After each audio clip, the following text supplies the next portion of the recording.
பாஜகவினுடைய மாநில நிர்வாகி எஸ்.ஜே. சூர்யா நம்மோடு இணைந்திருக்கிறார். சார் வணக்கம். வணக்கம்ங்க. திமுக கூட்டணியில் இருக்கக்கூடிய விசிக மது ஒழிப்பு மாநாட்டிற்கு அதிமுகவுக்கு அழைப்பு விடுத்திருக்கிறது. அதே போன்று மக்கள் பிரச்சனைக்காக சாதிய மதவாத சக்திகள் தவிர விசிக நடத்தக்கூடிய இந்த இயக்கத்தில் பங்கேற்கலாம் என்று அழைப்பு விடுத்திருக்காங்க. முதல் கட்டமாக இந்த அழைப்பை எப்படி நீங்கள் பார்க்குறீங்க சார்? முதல்ல இந்த மாதிரி பலமுறை பண்ணியிருக்காங்க ஏற்கனவே. இது முதல் தடவை பண்றது இல்ல. பட் அதுக்கான ரிசல்ட் அது எந்த தீர்வை நோக்கி போகுது அப்படின்றதுல இவங்க கவனம் செலுத்துறது இல்ல. ஒரு மாநாடா ஒரு நாள் மதுவுக்கு எதிராக போதைப் பொருளுக்கு எதிராக இருக்கிற மாதிரி இவங்களை காண்பிச்சதுக்காக முன்னிலைப்படுத்துறாங்களே தவிர ஒரு நிரந்தர தீர்வு தமிழ்நாட்டுல கடந்த 3 ஆண்டு குறிப்பா இவங்க கூட்டணி ஆட்சி வந்ததுக்கு அப்புறமா ஒரு மதுக்கடை கூட மூடல, இருந்தாலும் அதிகமா மதுக்கடைகளை திறந்துட்டு தான் இருக்காங்க. அப்பெல்லாம் இவங்க எந்த ஆட்சேபனையும் தெரிவிக்கல.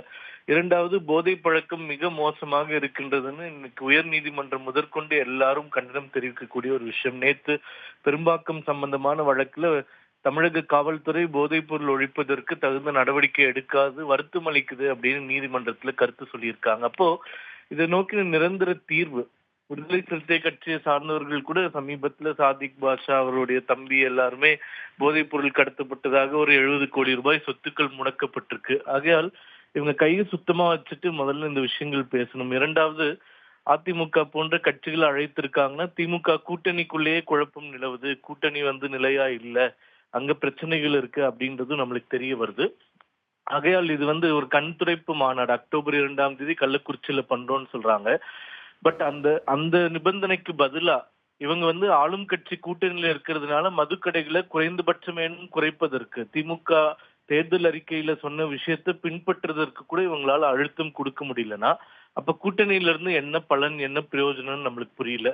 ஆகையால் மக்களை முட்டாளாக்கக்கூடிய இந்த மாதிரி செயல்களை விட்டு நிரந்தரமாக இந்த மது போதை போன்ற பிரச்சனைகள்ல இருந்து தீர்வு கிடைக்கிறதுக்கு ஏதானும் அவர்கள் கூட்டணி கட்சியாக ஆளும் கட்சியாக இருந்ததால் செய்தால் மக்கள் அதற்கு மரியாதை கொடுப்பார்கள். இல்லை என்றால் இதை வெறும் நாடகம் என்று கடந்து போவதற்கு தான் வாய்ப்புகள் அதிகமாக இருக்கின்றன. மது ஒழிப்பு கொள்கைக்கு மத்திய அரசுக்கும் பொறுப்பு இருக்கு அப்படின்னு சொல்லிட்டு விசிக வலியுறுத்துறாங்க. மாநாட்டில் இதையும் வலியுறுத்தி பேசுவதா திருமாவளவன் தெரிவித்திருக்காரு.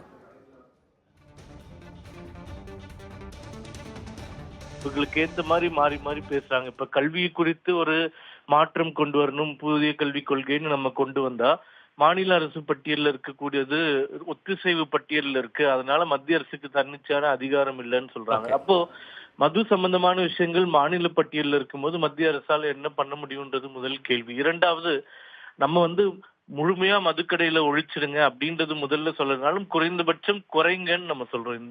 இதுதான் நம்ம மீண்டும் மீண்டும் சொல்லிட்டு இருக்கோம்.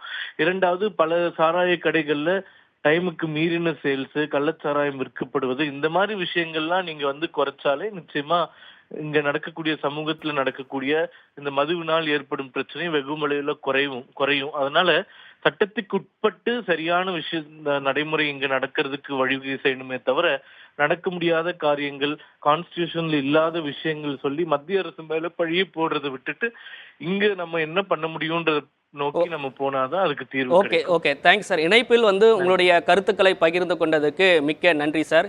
விசிக நடத்தக்கூடிய மது ஒழிப்பு மாநாட்டில் அதிமுக பங்கேற்க வேண்டும் என அழைப்பு விடுத்திருக்கிறார்கள். யார் பங்கேற்பார்கள், அதிமுக என்ன நிலைப்பாடு எடுக்கும் என பொறுத்திருந்து பார்ப்போம்.